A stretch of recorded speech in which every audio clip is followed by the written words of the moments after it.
दिखावट से तौलना। विजयेंद्र विजयनगर राज्य के सेना का सेनापति था। सेनापति विजयेंद्र को पुत्र प्राप्त हुआ था और उसे नवाजे जाने से विजयेंद्र के घर में महोत्सव का माहौल था। एक दिन विजयेंद्र राजा कृष्णदेव राय के दरबार में जाता है। नमस्ते महाराज, आज मेरी जिंदगी का सबसे बड़ा खुशी का दिन है। भगवान के आशीर्वाद से मुझे बेटा हुआ है। बहुत बहुत बधाई हो विजयेंद्र। शुक्रिया महाराज, मैं आपको और सभी दरबारियों को मेरे बेटे को आशीर्वाद देने के लिए न्योता दे रहा हूँ। बहुत अच्छी बात है विजयेंद्र, हम सब जरूर आएंगे। राजा और दरबारी विजयेंद्र के घर में पहुँचते हैं। स्वागत है महाराज, मेरी छोटी सी कुटिया में आपका स्वागत है।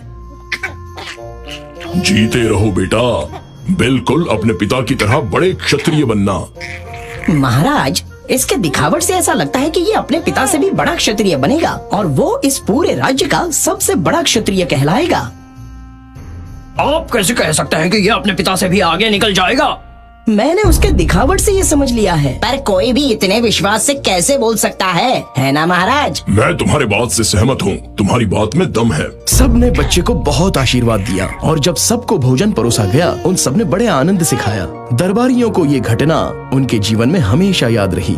अगले दिन जब रामा मौजूद नहीं था तो उन्होंने इसका फायदा उठाया। महाराज, हमारे पास रामा के दिखावट से तौलने की क्षमता को परखने का उपाय है। रामा की तौलने की क्षमता? किस लिए? कल रामा बहुत ही निश्चिंत था कि वो किसी को भी दिखावट से तौल सकता है।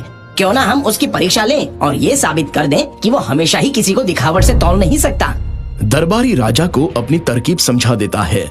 राजा को भी ये जानने की उत्सुकता हुई कि रामा इस परीक्षा में सफल हो पाता है या नहीं। जल्दी से परीक्षा का बंदोबस्त किया जाए। अगले दिन जब रामा सभा में सबके सामने आते हैं। रामा, आज हम तुम्हारी परीक्षा लेने वाले हैं। आज हम देखेंगे कि क्या तुम वाकई किसी को दिखावट से तौल सकते हो। जी महाराज। हमने वो सामान मटके लटकाए हैं जिनमें से एक खोखला है और दूसरा ठोस सोने का है। आपको हमें बताना होगा कि इनमें से कौन सा ठोस है और वो भी बिना छुए। सबसे पहले तो रामा मटकों के नजदीक जाता है और उन्हें बहुत ही अच्छे से देखता है। दाईं तरफ जो लटकता मटका है वो ठोस सोने का है। बिल्कुल सही कहा रामा, पर तुम्हें कैसे पता चला? तुमने तो कुछ छुआ भी नहीं। बस अवलोकन से महाराज। जो मटका ठोस सोने से बना है वो सिकड़ को ज्यादा खींच रहा है और दूसरा हिल-डुल रहा है क्योंकि वो हल्का है। इस तरह से रामा साबित कर देता है कि वो दिखावट से तौल सकता है।